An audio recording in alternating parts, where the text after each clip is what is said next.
In the beginning, the clip we see now, he looks very kind of jovial and Yeah. obviously quite happy.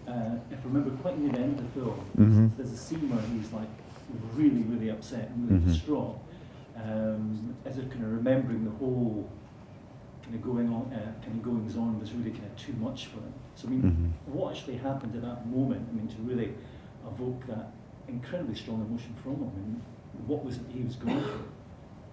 Well, I think I've thought a lot about that moment, and I don't think it's sort of possible to sort of kind of reduce it or explain it simply. I think the truth is that Philippe and Jean-Louis have had a very volatile relationship over the kind of intervening.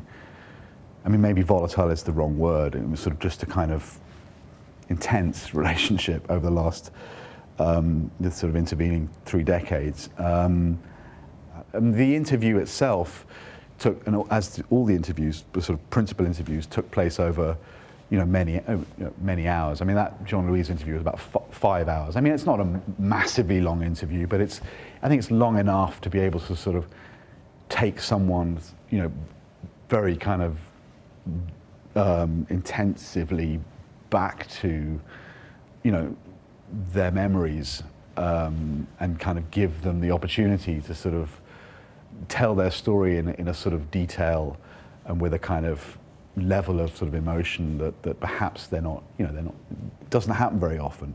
And I often find that in those kind of very long sort of interviews, you get to a point where people are surprised by their own kind of emotional response.